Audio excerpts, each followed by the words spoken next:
Salut et bienvenue dans une nouvelle vidéo. Cette semaine, je poursuis la construction du mur en pierre qui va venir habiller ce talus sur le côté nord de la maison. Dans la dernière vidéo, je montrais la construction de ces 80 premiers centimètres qui seront la hauteur définitive ici à l'extrémité droite du mur. On trouvera ensuite un escalier en 2 volets qui mènera à la terrasse supérieure. Et tout à gauche du mur, le mur en pierre servira à revêtir le béton encore apparent du mur de soutènement de la maison. Cette partie-là est d'ailleurs assez critique, car comme je vous l'expliquais précédemment, l'épaisseur du mur en pierre est ici assez limitée. Vos commentaires sous la vidéo précédente m'ont donc décidé à mettre en place des ancrages mécaniques, afin de solidifier cette zone en particulier.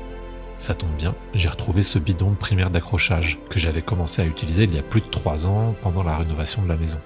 Je vais en profiter et m'en servir pour badigeonner le pilier en béton, afin que l'accroche avec mon mortier, que vous verrez dans quelques secondes, soit optimale. Au préalable, j'humidifie bien mes pierres et je vais faire bien attention qu'elles soient toutes parfaitement stables.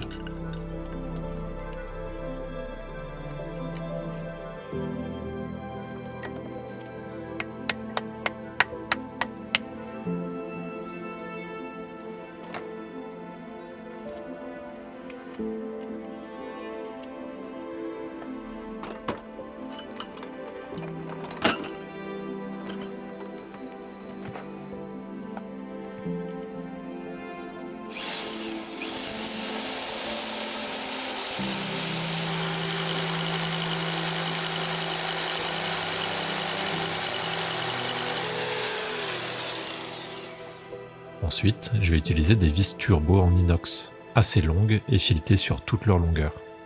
Il m'en restait une dizaine de l'installation des persiennes. Je vais commencer par en placer une dans la roche juste derrière le mur, et une autre directement dans le béton du mur de soutènement en les faisant volontairement dépasser de plusieurs centimètres.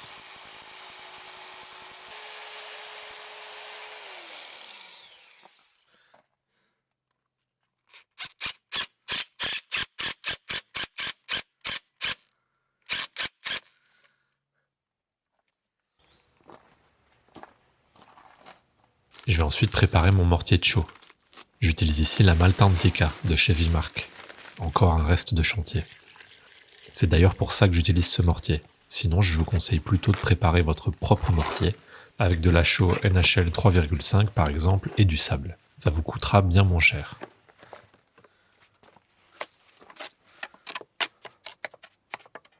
Je vais ensuite simplement couler mon mélange autour des vis en faisant attention de bien les enrober et en le faisant pénétrer entre les pierres, afin de créer un nœud d'ancrage le plus solide possible.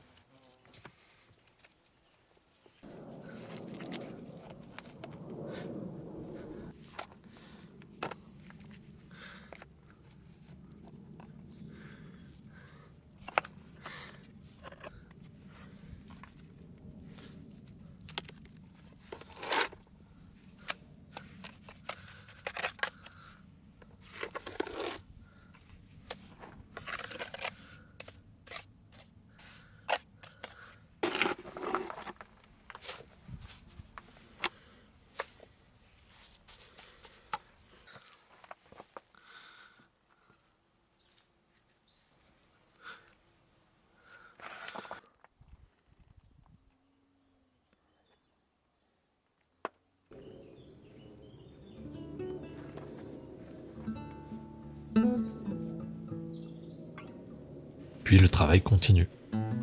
Faire un mur en pierre demande beaucoup de patience et d'application.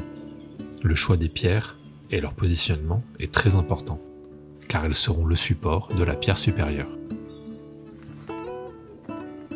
Je passe ainsi beaucoup de temps à chercher la pierre idéale et toutes les plus petites pierres qui serviront à la stabiliser. Il faut aussi faire preuve de logique et bien penser à la répartition des charges. Parfois, une pierre assez large ne fera monter votre mur que de quelques centimètres, mais sa surface, sur laquelle reposeront les étages supérieurs, sera essentielle à la stabilité de l'ouvrage.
Dès que cela devient possible, je viens ici élargir mon mur, afin de stabiliser la partie la moins épaisse, qui se situe juste en dessous. J'utilise donc des pierres assez plates qui vont venir profondément dans le mur.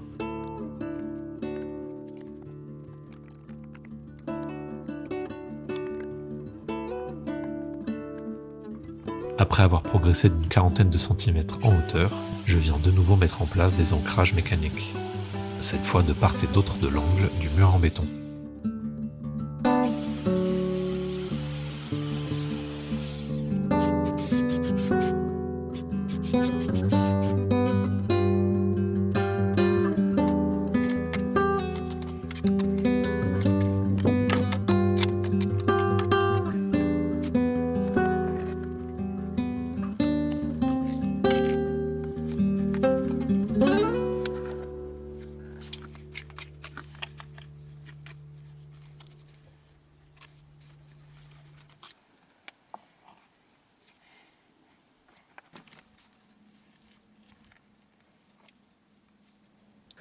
Après séchage, je suis vraiment content de ce choix, car le mortier accroche très bien au béton et cela semble vraiment solide.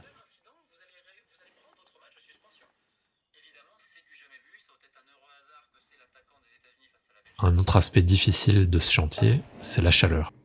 Ces jours-ci, les températures ont de nouveau dépassé les 30 degrés, ce qui m'a obligé à prendre de nombreuses pauses pour me réfugier à l'ombre quelques minutes. J'ai aussi divisé mes journées en deux, en travaillant le matin jusqu'à midi, puis le soir à partir de 18h. Et je ne suis pas le seul à souffrir de cette chaleur. Outre Caillou, qui passe le plus clair de son temps allongé à l'ombre, c'est le potager qui est à la peine. Les plantes se développent assez peu, et les récoltes sont pour l'instant assez décevantes. J'ai récolté pas mal de courgettes, mais moins par rapport à l'an dernier. Les haricots, les concombres et autres courges peinent à produire leurs fruits et légumes, et la récolte de tomates de gros calibre s'annonce assez mince. Pourtant, j'arrose généreusement, tous les 2 jours, et j'ai même laissé l'arrosoir de côté pour amener de l'eau directement au tuyau. D'ailleurs, pour répondre à de nombreux commentaires, je vais vous montrer d'où vient mon eau, mais il va falloir prendre un peu de hauteur. Et ça tombe bien, car je viens de recevoir ce drone de chez Overair. C'est le modèle X1 Pro Max. Il est tellement compact qu'il tient dans ma poche sans problème. Et avec ses 192 grammes, il ne faudra surtout pas hésiter à l'emmener partout avec vous. En termes d'image, la caméra du drone offre une qualité jusqu'en 8K et 30 images par seconde, ou 4K et 120 images par seconde. Je trouve très pratique que les hélices soient protégées, ça permet de prendre un peu plus de risques dans l'utilisation sans pour autant risquer de l'endommager. Mais ce que j'aime particulièrement avec ce drone, c'est que vous n'aurez besoin ni de votre smartphone, ni d'une télécommande pour vous en servir.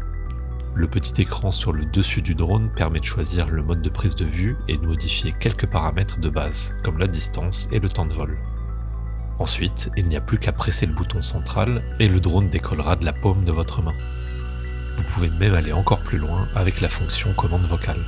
Vous pourrez ensuite choisir parmi un large choix de prises de vue avec les classiques, le zoom arrière, la vue d'oiseau, la spirale ou l'orbite, qui font toujours leur effet. Mais le mode qui va le plus m'intéresser ici, c'est le mode suivi, ou plutôt les modes de suivi, qui vont ordonner au drone de suivre un sujet à une distance et à une hauteur que vous définissez. Personnellement, j'aime beaucoup le Dolly Track, un mode de suivi dans lequel le drone fait face au sujet et recule lorsque le sujet avance. N'oubliez pas d'activer dans ce cas-là la fonction de détection des obstacles. Le X1 Pro Max offre aussi plusieurs modes de suivi directement paramétrés pour votre activité sportive, avec les modes cycling ou ski par exemple. Niveau autonomie, il semblerait qu'une batterie tienne environ une quinzaine de minutes lorsque le drone est en vol, donc je vous conseille quand même d'en avoir 2, même si le temps de recharge complet n'est que d'1 heure. Bref, voilà un super petit drone, léger et compact avec une qualité d'image incroyable. En plus de ça, le drone tient dans votre poche et peut être déployé en quelques secondes seulement. Alors si vous êtes intéressé, je vous laisse un lien en description pour aller jeter un œil sur le site de Overair. Encore merci à eux pour avoir sponsorisé cette vidéo. Pour revenir à l'eau, on va suivre un peu le tuyau et remonter jusqu'à la source, littéralement. On va remonter toutes les terrasses jusqu'à arriver au-dessus de la maison. Ici, le tuyau est connecté à un robinet. de ce robinet, il y a un nouveau tuyau en métal qui remonte à travers la végétation.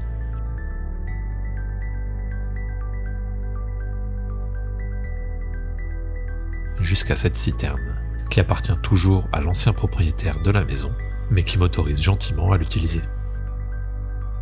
Cette citerne, qui doit pouvoir contenir environ 10 à 12 000 litres d'eau, se remplit tous les hivers grâce au trop-plein d'une poche d'eau, située en amont à environ 250 mètres dans la forêt. C'est une poche d'eau qui se remplit avec l'eau de pluie, a priori, et qui ne coule donc pas en été. Je dispose donc d'une réserve d'eau correcte, mais qui a ses limites, surtout face à des épisodes de canicule à répétition, lors desquels les arrosages doivent être fréquents. Aujourd'hui, le 10 juillet, elle est déjà à moitié vide.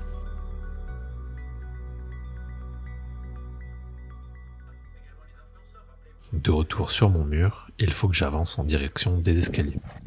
Pas de chance, c'est la partie la plus exposée au soleil. Mais étrangement, je prends de plus en plus de plaisir à cette tâche.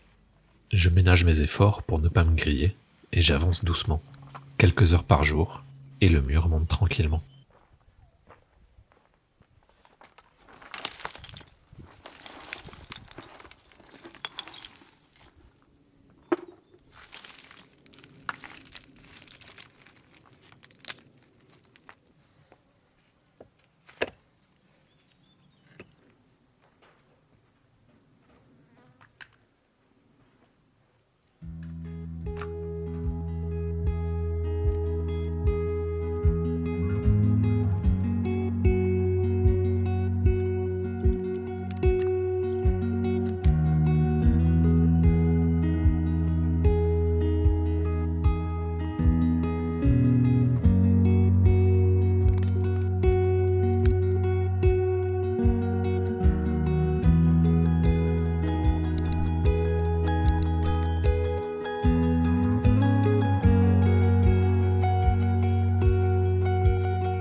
Sur ce côté gauche du mur, j'arrive à une hauteur assez satisfaisante, à peu près à la moitié de la hauteur totale pour atteindre la terrasse supérieure. Et je ne pense pas monter plus haut. J'imagine donc que la seconde moitié du mur, qui sera en réalité l'escalier, sera construite légèrement en retrait. Cela permettra d'avoir un ouvrage moins imposant et de pouvoir incorporer des plantes entre les deux sections du mur, pour l'intégrer parfaitement au paysage.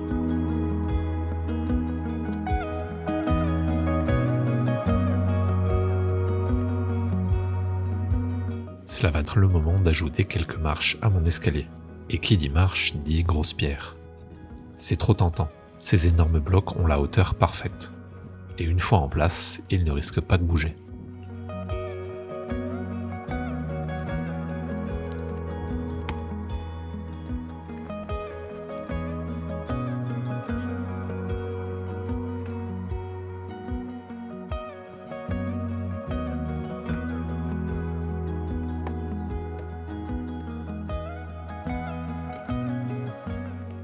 Celui-là a été particulièrement difficile à mettre en place. J'ai même dû aller prendre une douche froide et faire une longue pause avant de continuer à le bouger. Cependant, grâce à vos commentaires, encore une fois, je vais commencer à utiliser un pied de biche pour faire levier et hisser ce bloc de probablement 100 kg jusqu'à sa position finale. Attention par contre à ne pas tomber dans l'illusion du montage, car il m'aura fallu une bonne heure avant de réussir.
J'avance parfois tellement lentement que je dois regarder les enregistrements de la veille pour constater mes progrès de la journée.